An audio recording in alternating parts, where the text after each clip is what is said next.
शुभम, आपका अनअकैडमी पे बहुत बहुत स्वागत है। और सबसे पहले तो मैं आपको बधाई देना चाहता हूं कि आपने सिविल थैंक यू। सर्विसेज में सफलता हासिल की। और आपने जो है एक अच्छी रैंक जो है सिविल सर्विसेज में हासिल की। तो सबसे पहले मैं आपसे ये पूछना चाहता हूं कि जब आपको रिजल्ट आया तो आपको कैसा महसूस हुआ, कैसा आपको लग रहा है इस समय ये सिलेक्शन होने के बाद? Thank you sir. काफ़ी खुशी हुई थी। एक्चुअली मैं घर पे ही था, तो घर पे घर वालों के साथ बैठ करके मैंने रिजल्ट चेक किया था। एंड जब वो नाम आया शुभम कुमार वो होली पीडीएफ में, तो बहुत खुशी हुई। मेरे घर वाले उछल गए थे। एंड काफ़ी काफ़ी खुशी हुई थी। हाँ, बहुत अच्छी बात है। तो ये खुशी एक्चुअली मुझे याद दिलाती है कि जब मैंने अब से करीब जो है 30 साल पहले 1989 में जब मैंने दिया था, तो मेरी भी जब सिलेक्शन हुआ था तो बिल्कुल मुझे याद है कि कैसे मैंने फोन करके अपने पेरेंट्स को बताया था। तो मैं इस बात को महसूस भी कर सकता हूँ कि आपको बहुत अच्छा लगा होगा यस। इसमें सिलेक्शन के लिए। तो इसमें मैं आपसे ये जानना चाहता हूँ कि आपने कैसे जो है ये सिविल सर्विसेज की तैयारी की, मतलब। और आपका मैंने बैकग्राउंड देखा तो आप कटिहार से आते हैं बिहार में, और उसके बाद में फिर आपने आईआईटी में पढ़ाई की, आईआईटी बॉम्बे में गए, आपने सिविल इंजीनियरिंग से आपने जो है अपनी इंजीनियरिंग की तैयारी की। तो किस समय आपको ऐसा लगा कि आपको सिविल सर्विसेज की तैयारी करनी चाहिए, और किस तरीके से आपने तैयारी की? कुछ अपनी जर्नी के बारे में आप बताएंगे तो बहुत अच्छा रहेगा। एक्चुअली मैं बिहार से हूँ, तो बिहार के हवा में ही ऐसा होता है कि सब लोग बोलते हैं कि हाँ आईएएस करना है एक दिन। तो वो बचपन से ही वो सपना था कि हाँ एक दिन तैयारी करनी है। बट एक बार जब मैं आईआईटी में गया, तो वहाँ पे जाके मैंने एक्सप्लोर किया सारे ऑप्शंस। मैंने कंपनी में काम किया, मैंने रिसर्च भी किया। और जब मैं यूनाइटेड स्टेट्स में रिसर्च कर रहा था, तो वहाँ पे मैंने फाइनली डिसाइड किया कि मुझे सिविल सर्विसेज में बैठना है और इसे क्रैक करना है। क्योंकि वहाँ पे जाके फिर देखा कि कितना डेवलपमेंट गैप्स हैं और कितने अच्छे से कंट्रीब्यूट किया जा सकता है इंडिया के डेवलपमेंट और सोसाइटी के लिए। तो फिर वहाँ से वो मोटिवेशन कंटिन्यू रहा, और फाइनल सेमेस्टर से मैंने प्रिपरेशन स्टार्ट की। एंड शुरुआत में अन अकेडमी के वीडियोस वगैरह भी देखे। एंड फिर दिल्ली आकर के तैयारी मैंने स्टार्ट की, और एक फर्स्ट अटेम्प्ट मैंने 2018 में ही दे दिया था। बट वहाँ पे तैयारी नहीं थी अच्छी। फिर एक एक साल के तैयारी के बाद मैंने 2019 में सेकंड अटेम्प्ट दिया। तो आपने जैसे कि जब ये डिसाइड किया कि आपने एक कैरियर नहीं ले रहे हैं, क्योंकि नॉर्मली जो आईआईटी से लोग पास करते हैं तो सबसे पहले उनका जॉब दिमाग में रहता है कि भाई मुझे कोई भी जॉब करनी है और कोई कॉर्पोरेट में जाना है। तो क्या आपके दिमाग में नहीं आया कि आप कभी कॉर्पोरेट में जाएंगे, या कभी कॉर्पोरेट आपने ज्वाइन करने की बात नहीं सोची? डेफिनेटली सर, आया था दिमाग में। एंड मैंने सेकेंड ईयर में इंटर्नशिप भी इसलिए कंपनी में किया था कि मैं इस जान पाऊँ कि कॉर्पोरेट वर्ल्ड में कैसा काम होता है। हम्म। बट फिर मैं सोचा कि 2 साल मैं नौकरी करूंगा फिर करूंगा। इसमें हम्म। मेरे भैया और मेरे पापा ने समझाया कि एक्चुअली अगर करना ही है तो स्टार्ट से ही करो, जल्दी ही करो। एंड वो कंटिन्यूटी मेंटेन रहेगी अगर साथ साथ कॉलेज में पढ़ाई कर रहे हो एंड फिर पढ़ाई करना हो। तो हम्म। बाकी सारे सिचुएशन को देखते हुए मैंने सोचा कि अगर करना है तो यही करना है, क्योंकि बाद में ऐसा रिग्रेट ना फील हो कि शायद कर सकते थे। हम्म। इसलिए कॉलेज के जस्ट खत्म होते ही मैंने स्टार्ट की थी। हाँ, खैर ये तो आपने बहुत अच्छा किया, क्योंकि मैंने देखा कि कई सारे ऐसे लोग होते हैं जो बहुत बार कॉर्पोरेट ज्वाइन करते हैं और कुछ सालों तक वहां पे काम करने के बाद में ये महसूस करते हैं कि नहीं, उनको सिविल सर्विसेज की तैयारी करनी चाहिए। और इस प्रोसेस में कई बार बहुत सारा समय भी उनका उसमें लग जाता है। तो मेरे ख्याल से ये आपके फायदे में रहा, क्योंकि आपने बहुत जल्दी ही आपने इसके लिए तैयारी शुरू कर दिया, और मेरे ख्याल से आपको रिजल्ट भी काफी जल्दी आ गया। देखा जाए तो काफी जल्दी आपको इसमें रिजल्ट आ गया। तो आप मुझे ये बताइए कि जैसे कि जब आपने डिसाइड किया तो सिविल इंजीनियरिंग आपका सब्जेक्ट था, तो आपने सिविल इंजीनियरिंग को ऑप्शनल लिया या आपने कोई और ऑप्शनल सेलेक्ट किया? और क्यों सेलेक्ट किया आपने कोई दूसरा ऑप्शनल? अगर आपने सेलेक्ट किया तो क्या बेसिस था आपका ऑप्शनल सेलेक्ट करने एक्चुअली स्टार्ट में जब मैंने तैयारी स्टार्ट की, तो ऐसा दिमाग में आया कि हाँ सिविल इंजीनियरिंग भी रख सकता हूँ। तो मैंने काफ़ी सारे प्रीवियस अपने मेरे कॉलेज से टॉपर्स लोग थे, तो उनसे बात की, सीनियर से बात की।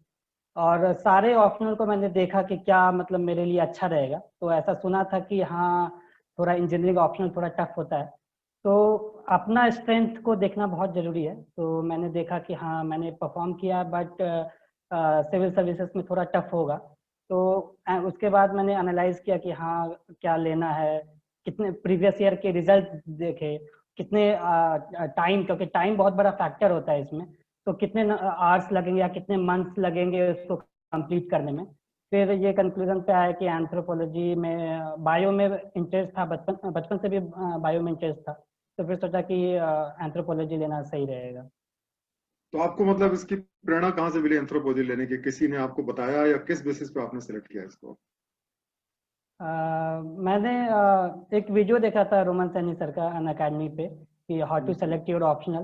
तो उन्होंने बोला था कि ओपन माइंड से करना है, सारे ऑप्शनल को एक बार देखना है एंड एलिमिनेट करना है। तो मैंने एलिमिनेट करना स्टार्ट किया। और फिर लास्ट में ऐसे 3-4 ऑप्शनल बचे थे जिसको मैं कंसिडर कर रहा था, तो उसके डिटेल्स पढ़ा कि सिलेबस क्या है, और टॉपर्स के वीडियोस देखे, उनका अप्रोच देखा, फिर देखा कि किसमें मैं कम टाइम में ज्यादा से ज्यादा मार्क्स में ला सकता हूँ और जो मेरे इंटरेस्ट के अनुकूल भी हो। तो वहां पे फिर फाइनली डिसाइड किया और फिर लोगों से बातचीत की जैसे मैंने बताया, और फिर फाइनल किया कि हाँ इस मतलब ये पूरे प्रोसेस में मुझे लगभग 1 महीने लग गए थे कि हाँ ये 2018 के अटेम्प्ट के बाद मैंने फाइनली जून 2018 में डिसाइड किया था कि एंड में कि एंथ्रोपोलॉजी लेना है। अच्छा, आप मुझे ये बताइए कि आपने कब से जो है अपने सिविल सर्विसेज की तैयारी शुरू की और किस तरीके से शुरू किया आपने तैयारी?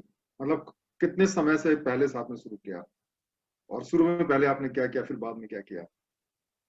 स्टार्ट में 2018 के स्टार्ट से मैं फाइनल सेमेस्टर में था, तो तभी से स्टार्ट किया था तैयारी। तो मतलब ये था कि पहले बेसिक बुक्स खत्म करने हैं, न्यूज़पेपर पढ़ने की हैबिट डालनी है। तो वो बहुत इम्पोर्टेंट ये था कि शुरुआत में टाइम ऐसे वेस्ट हो जाता था, इम्पोर्टेंट न्यूज़ नहीं मिलते थे। तो वो 2 महीने में वो हैबिट डेवलप हुआ कि विद इन एन आवर आप पढ़ पाए। एंड फिर बेसिक बुक्स एक बार खत्म हुए तो फिर वैल्यू एडिशन पे आया कि हाँ कैसे वैल्यू एडिशन करना है। और चूंकि मैंने काफी सारे टॉपर्स के वीडियोस में रेगुलरली देखता था, तो फिर ये समझ में आया कि टेस्ट सीरीज काफी इंपॉर्टेंट रोल प्ले करता है। तो आंसर राइटिंग भी, तो शुरुआत से ही मैंने आंसर राइटिंग करना स्टार्ट कर दिया था, मतलब 2 महीने के प्रिपरेशन के बाद से ही। एंड टेस्ट सीरीज भी स्टार्ट से ही स्टार्ट कर दिया था। तो मुझे लगता है कि वो थोड़ा हेल्पफुल रहा कि ये मैं स्टार्ट से ही करना शुरू किया। एंड ऑप्शनल का फिर किया मैं, 6 महीने लग गए ऑप्शनल करने में, क्योंकि काफी डेप्थ में करना होता है। एंड ऑप्शनल एक बार खत्म हुआ तो फिर जीएस और ऑप्शनल को फिर मिक्स करके पढ़ाई स्टार्ट की। अच्छा अच्छा, चलिए बहुत अच्छा आपने बताया। तो अब आप मुझे बताइए कि जैसे प्रीलिम्स के लिए आपने स्पेसिफिकली क्या तैयारी की, मतलब प्रीलिम्स की तैयारी किस तरीके से की आपने? तो स्टार्ट में मैंने कॉमन तैयारी रखा और ये माइंड में रहता था कि मेंस इम्पॉर्टेंट है, तो उस वजह से फोकस मेंस पे रहा। बट प्री के लिए मैंने फरवरी 2019 से मिड फरवरी 2019 से डेडिकेटली प्री के लिए तैयारी किया।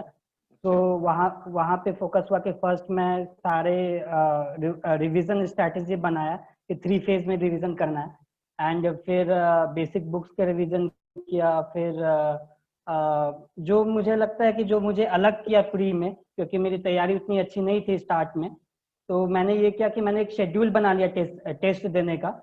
एंड फिर उसके अकॉर्डिंग अगर तैयारी हो या ना हो, उसके अकॉर्डिंग मैं टेस्ट देते गया और फिर अकॉर्डिंगली उससे रिवाइज भी करता था जहाँ पे मैं परफॉर्म अच्छे से नहीं करता था। एंड प्री के लिए एक और चीज़ मैंने जो किया कि अलग से जैसे वेबसाइट पे जाना हो, जैसे यूएनएफसीसी के वेबसाइट पे जाना हो या ईयर एंड रिव्यू देखना हो मिनिस्ट्रीज के, इन्वायरमेंट के लिए गूगल करना हो, क्या कहते हैं मैप्स वगैरह रेफर किया। तो ये सारे मतलब कंटिन्यूस प्रोसेस था और वो धीरे धीरे इवॉल्व करके फिर धीरे धीरे मार्क्स इम्प्रूव हुआ, फिर कॉन्फिडेंस भी आया कि हाँ चलो ये एग्जाम क्रैक किया जा सकता है। अच्छा, मेंस में और प्रीलिम्स की जो तैयारी हुई आपकी, उसमें आपने क्या फर्क किया कि मतलब मेंस में क्या चीज आपने अलग से किया, या आपको ऐसा लगता है कि मेंस की तैयारी में क्या अप्रोच आपका डिफरेंट होना चाहिए? क्योंकि अल्टीमेटली जो होता है सिलेक्शन तो आपका मेंस के बेसिस पे होता है, प्रीलिम्स तो एक तरीके से क्वालिफाइंग राउंड होता है। तो मेंस की परफॉर्मेंस में आप ज्यादा से ज्यादा नंबर लाएं, उसके लिए आपकी क्या स्ट्रेटजी रही? तो मेंस के लिए ऐसे ध्यान दिया कि मुझे प्री के जस्ट बाद मेंस का ऐसा नया जैसा ना लगे कि आंसर राइटिंग करना पड़ रहा है।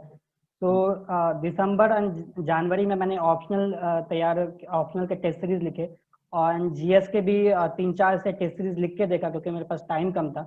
तो एक बार मेरे को ऐसे कॉन्फिडेंस आ गया कि मैं लिख सकता हूँ 150 एंड 250, 150 एंड 250 वर्ड्स में लिख सकता हूँ। तो एक बार वो कॉन्फिडेंस आया तो फिर मैंने प्री की तैयारी स्टार्ट की।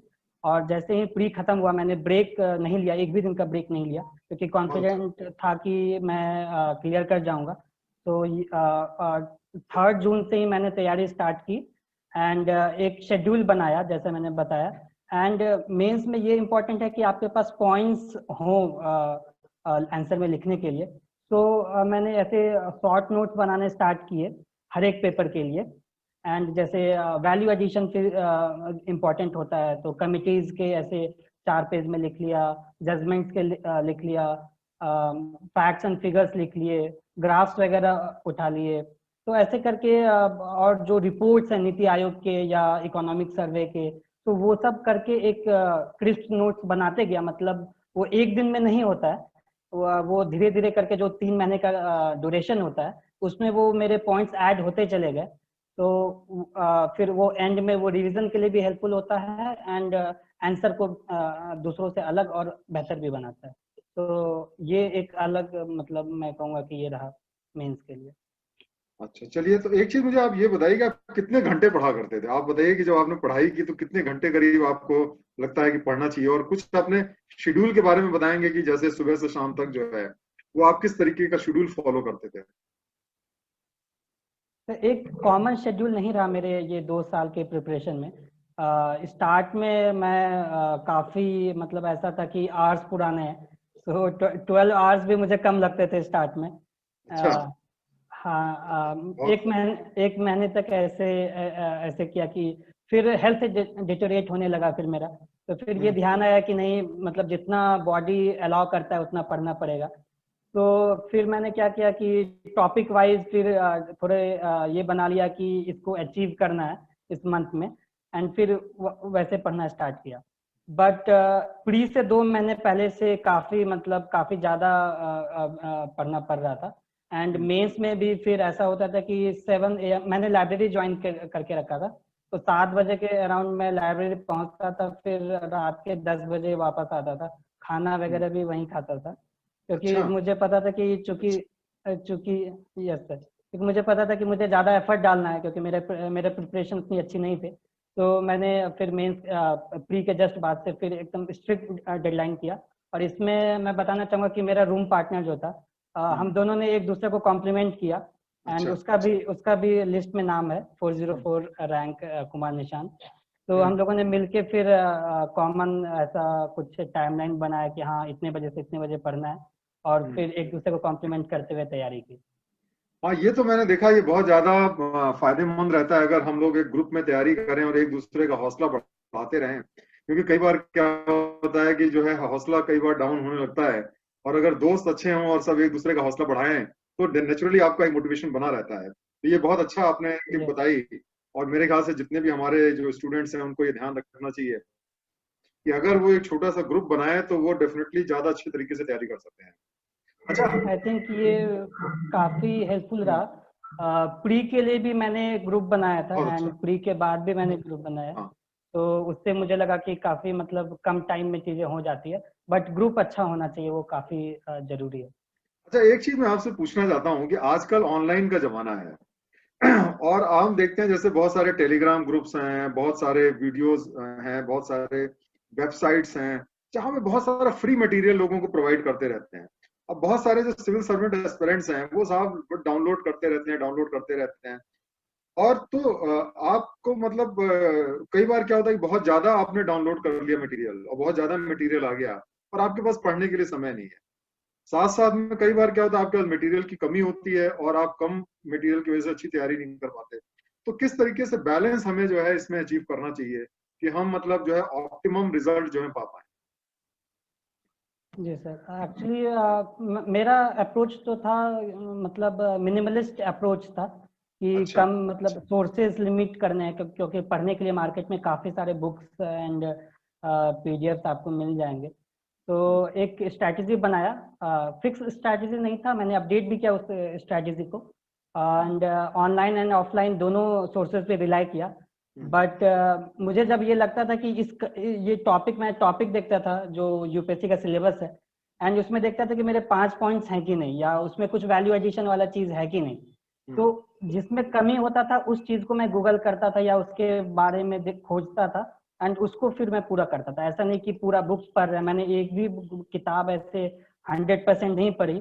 जो सिलेबस देखा, प्रीवियस ईयर क्वेश्चंस देखे, जो इम्पोर्टेंट लगा उसको मैं निकाला, एंड वो दिमाग में रखा कि जब मैं तैयारी कर रहा हूँ तो वो रिवीजन कैसे मैं कर पाऊंगा, तो वो बैक ऑफ माइंड में हमेशा से रहा।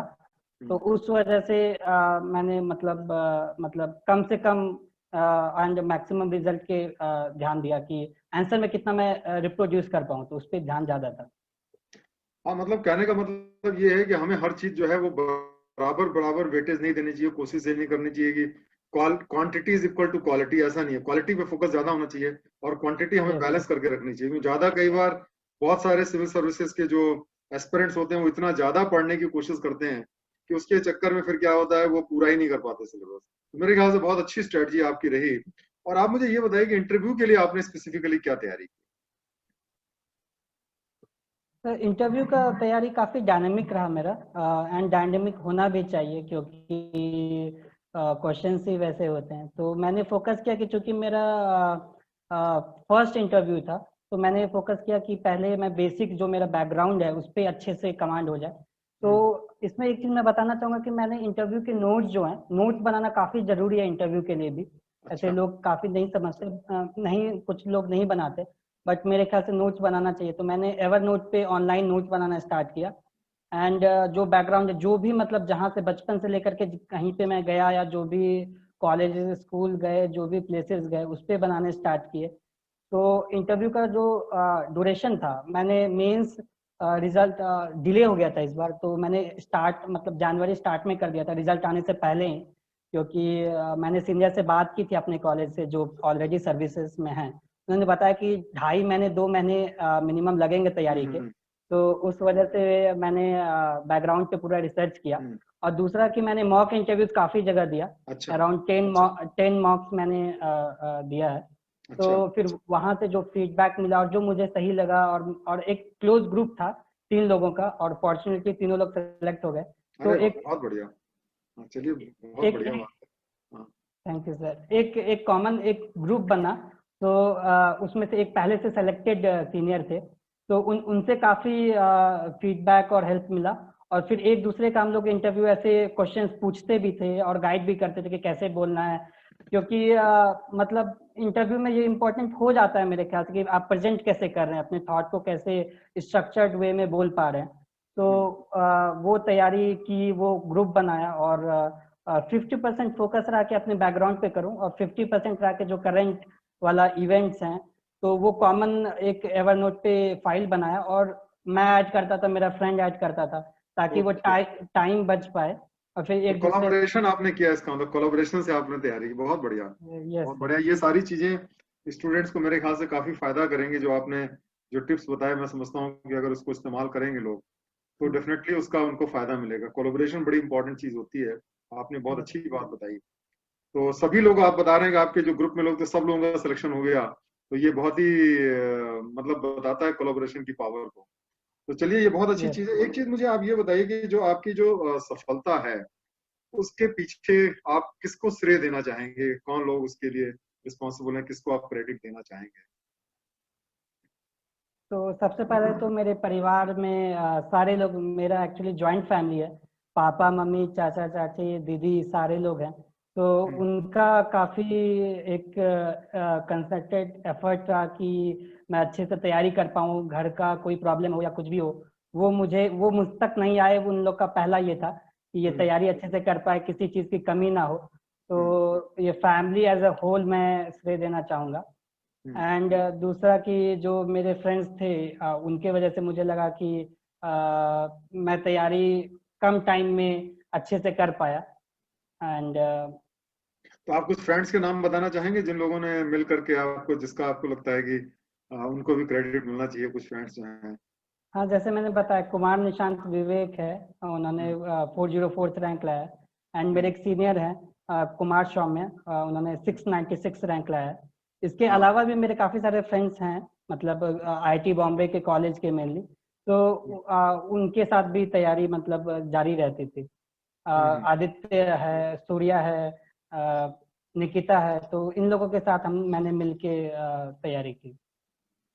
अच्छा, एक चीज ये देखा होगा आपने कि कई बार क्या होता है कि जो बहुत मेहनत से लोग सिविल सर्विसेज की तैयारी करते हैं, और जैसा कि आपने इस बार भी देखा होगा बहुत से लोग हैं जो सेलेक्ट नहीं हो पाए सिविल सर्विसेज की तैयारी में, तो बड़ा डिसअपॉइंटमेंट होता है, बड़ा अफसोस होता है कि इतनी मेहनत की सफल नहीं हुए। तो आप उनको कुछ मैसेज देना चाहेंगे, आप उनको कुछ बताना चाहेंगे इसके माध्यम से, ताकि उनको उनकी लाइफ में कुछ उनको फायदा हो, तो इससे क्या करना चाहिए उनको, जो लोग नहीं सफल हुए उनके लिए क्या मैसेज है आपका?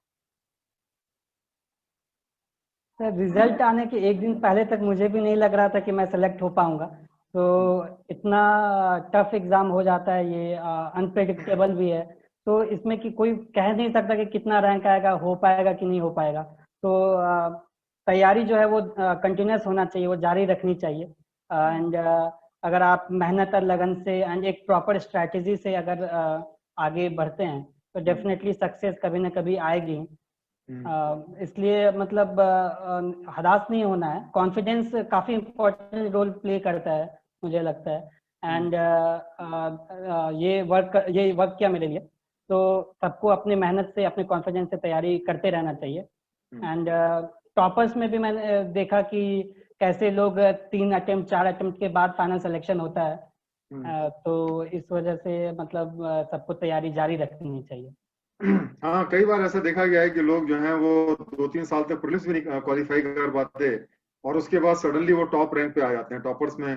ऐसे भी आपको बहुत सारे लोग मिलेंगे जो कि कई बार प्रीलिम्स भी को नहीं क्वालिफाई कर पाते, या कुछ लोग ऐसे हैं जो इंटरव्यू में नहीं अच्छा कर पाते लेकिन उसके बाद में सेलेक्ट होते हैं। तो बहुत अपने अच्छा मैसेज दिया कि सभी को जो है हिम्मत नहीं हारनी चाहिए और लगातार कोशिश करनी चाहिए, क्योंकि इसमें जो है थोड़ा सा सिस्टमेटिक तरीके से। तो आपको ऐसा लगता है क्या, किस तरीके से वो मतलब किस तरीके से वो तैयारी करें कि उनके जो चांसेस हैं सिलेक्शन के वो थोड़ा इम्प्रूव हो जाए? आपको कुछ आप टिप देना चाहेंगे उनको? इसमें एक चीज़ मैं ऐड करना चाहूँगा। जब मैं तैयारी कर रहा था, मतलब तैयारी के फेज में, ये मैं रियलाइज़ किया कि जो तैयारी वाला फेज है वो एक्चुअली आपको प्रिपेयर करता है सिविल सर्विसेज के लिए। वो संघर्ष का जो फेज है वो काफ़ी इंपॉर्टेंट है, क्योंकि आपका कैरेक्टर डेवलपमेंट होता है, आप चीज़ों को जानते हैं। तो ये मेरे दिमाग में था कि सिलेक्शन होना है एक दिन। ये मेरा ट्रेनिंग चल रहा है, ये 2 साल मेरी ट्रेनिंग है। और अच्छा। इसके बाद जो आएगा वो होगा, एक दिन ऐसा होगा। मतलब मेरे दिमाग में था कि फाइनल तो लिस्ट में तो आना ही है एक ना एक दिन। तो हाँ, हाँ। ये चीज दिमाग में था। एंड सर, आपका क्वेश्चन क्या था? नहीं, मतलब वही बिल्कुल कि आपने मतलब क्या मैसेज देना चाहेंगे लोगों को जो मतलब डिसअपॉइंट हो जाते हैं, तो उनको सर, कौन सी टिप्स आप देना चाहेंगे कि वो आगे जो है बढ़ते रहें, हिम्मत ना हारें? क्या आप उनको बताना चाहेंगे? खुद की स्ट्रैटेजी बनाना काफ़ी इम्पोर्टेंट है। हम्म। कि आप अपने स्ट्रेंथ एंड वीकनेस के अकॉर्डिंग, स्टार्ट में ये समझ में नहीं आता, बट विथ टाइम वो समझ में आता है कि आपका स्ट्रेंथ एंड वीकनेसेस क्या है। तो उसके अकॉर्डिंग एक फिक्स एक स्ट्रैटेजी हो, एंड उस पर एकदम स्टिक करना है। एंड फिर जो जो भी इनपुट आए, तो उस पे मतलब खुद के दिमाग लगा करके कि हाँ, मेरे लिए ये हेल्पफुल होगा कि नहीं, उस पर फिर वर्क करना है। प्रिपरेशन चूंकि काफ़ी लंबा होता है, तो इसमें ये ध्यान देना होता है कि हम पाथ से भटक तो नहीं गए। तो मतलब कुछ महीने बाद या एक हफ्ते बाद स्टॉक लेना जरूरी होता है कि आपने क्या नया चीज़ पढ़ा, क्या एडिशन किया अपने तैयारी में। तो वो मैं करता था कि मैंने एक शेड्यूल बनाया, मैंने ये लिखा कि ये टॉपिक्स करने हैं, और नहीं हो पाता था तो मैं फिर से बनाता था, फिर से ट्राई करता था कि हाँ चलो इस बार करना है। तो वो जो एक जिद था, वो जिद जरूरी है। कि ऐसा नहीं होना चाहिए कि आपका एक महीना बीत जाए और आपको आइडिया भी ना लगे। तो कभी कभी ऐसा होता है एस्पिरेंट के साथ में, वो नहीं होना चाहिए।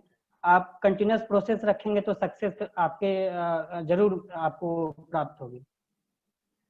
चलिए, बहुत बहुत धन्यवाद शुभम। और मुझे बहुत अच्छा लगा आपसे इंटरेक्ट करके, और मुझे पूरी उम्मीद है कि आप आगे जिंदगी में बहुत आगे अच्छा करेंगे, और सफलता को प्राप्त करेंगे, अपने जॉब में भी बहुत अच्छे तरीके से परफॉर्म करेंगे। तो मैं आपको एक बार से फिर बधाई देना चाहता हूँ आपके इस सिलेक्शन के लिए, आपकी पूरी फैमिली को, आपके जो भी फ्रेंड्स हैं, जो भी आपके शुभचिंतक हैं, सभी लोगों को मैं बधाई देना चाहता हूँ। और मैं ये उम्मीद करता हूँ कि आपके जितने सपने हैं वो सारे के सारे पूरे हों और आगे चल के आप जिंदगी में बहुत अच्छा करें। बहुत बहुत थैंक यू, धन्यवाद। Thank you sir, thank you sir.